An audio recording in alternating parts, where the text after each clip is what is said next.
हमारी 49 दिन की सरकार बनी थी, आपको याद होगा कि इसी तरह का हमने ऐलान किया था। मैंने एक नंबर जारी किया था, लोगों ने अपने व्हाट्सएप उस नंबर पे खूब अपने वीडियोस भेजे, ऑडियोज़ भेजे।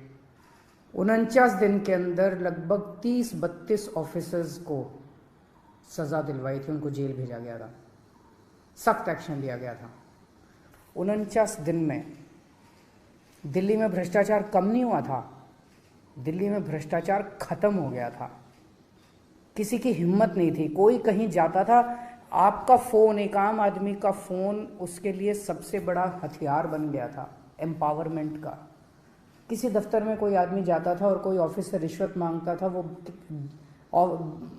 सिटीज़न कहता था, बंदा कहता था, फ़ोन निकालूं, रिकॉर्डिंग करूं तेरी, और ऑफिसर जो है चुपचाप उसका काम कर देता था बिना किसी झिझक उसके।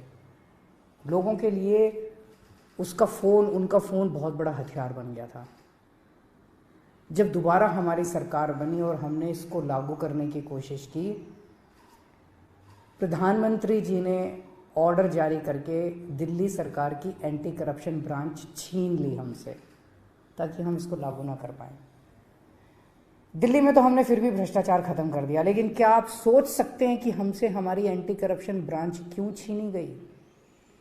आज 75 साल हो गए आज़ादी के, 75 साल कम नहीं होते किसी देश के इतिहास में। 75 साल बहुत होते हैं। आज 75 साल भी बाद भी एक आम आदमी किसी भी दफ्तर में अपना काम कराने के लिए जाता है, उससे पैसे मांगे जाते हैं, बिना पैसे के काम नहीं किया जाता, उसकी बेइज्जती की जाती है। क्यों? क्योंकि इन सारी पार्टियों की सरकारों ने मिलकर करप्शन किया है। आप क्या सोचते हैं कि जब आप राशन कार्ड बनवाने जाते हैं किसी दफ्तर में और आपसे पैसे मांगे जाते हैं, उस पैसे का एक छोटा सा हिस्सा वो क्लर्क रखता है, बाकी पैसा ऊपर तक चलते मंत्री और मुख्यमंत्री तक जाता है, ऊपर तक जाता है सारा पैसा। जिस भी विभाग में पैसा इकट्ठा किया जाता है वो पैसा ऊपर तक जाता है।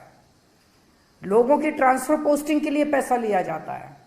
तो जो सरकारें, जिन सरकारों में, जिन पार्टियों की सरकारों में मंत्री, मुख्यमंत्री पैसा खाते हैं, वहां तो आपको एक आम आदमी को रिश्वत तो देनी पड़ेगी।